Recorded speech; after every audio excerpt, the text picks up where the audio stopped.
Ayan. And it's a reminder na may purpose ka pa.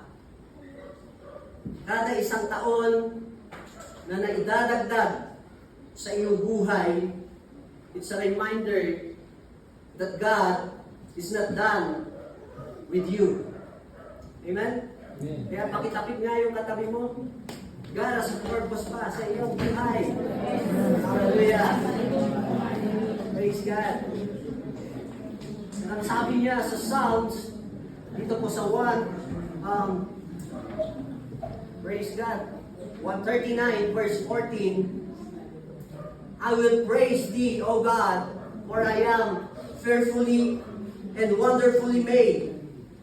Marvelous are thy word, and my soul know it right well. Hallelujah. You know, there is a story na kung saan may isang bata ng pangalan niya ay Gian. Siya ay grade 6 at may kaibigan siyang pastor. No? And minsan pumunta si Gian sa kapilya, sa simbahan, upang imbitahan ang pastor sa kanyang laro na marathon. Bago ang paligsahan, wika ng bata sa pastor, Pastor, sabi niya, nakikita po ba ninyo yung relo na nakadisplay doon sa salamin? Yun po yung premyo sa mananalo sa palarong ito.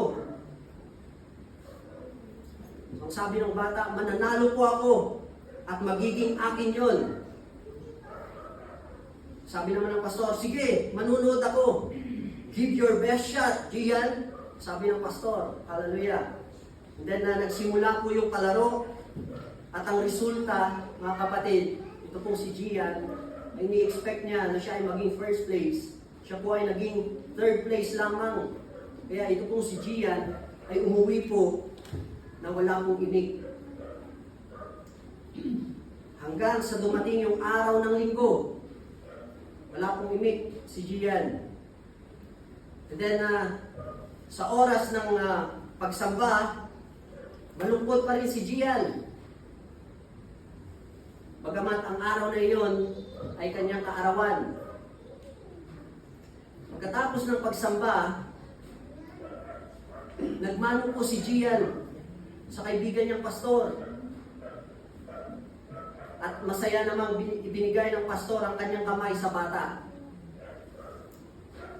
Pagkatapos magmano, itong si Gian, mga kapatid, dinukot ng pastor ang kanyang nakahandang regalo sa birthday ng kanyang kaibigan. Kinuha ng bata ang regalo at masiglang binuksan niya ito. Praise God. Amen? Kung nakatanggap po tayo ng regalo, syempre masayang-masaya tayo. Amen? Amen. Kaya itong batang ito, nung inabot sa kanya yung regalong yun, ay tuwang-tuwa po siya. Kinuha niya ito at masiglang binuksan yung regalo ng kanyang pastor at nanlaki ang kanyang mga mata sa kanyang nakita. Dahil yung regalo na kanyang natanggap, yun po yung inaasam-asam niya sa paligsahan. Isang relo, katulad ng premyo sa palaro. Ito pong si Gian, mga kapatid, halos maiyak ang bata sa kanyang regalong natanggap. Kaya sinabi ng pastor,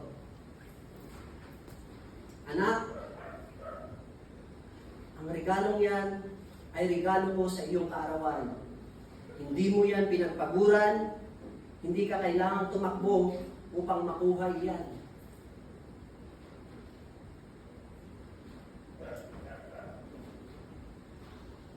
Tulad ng mga regalong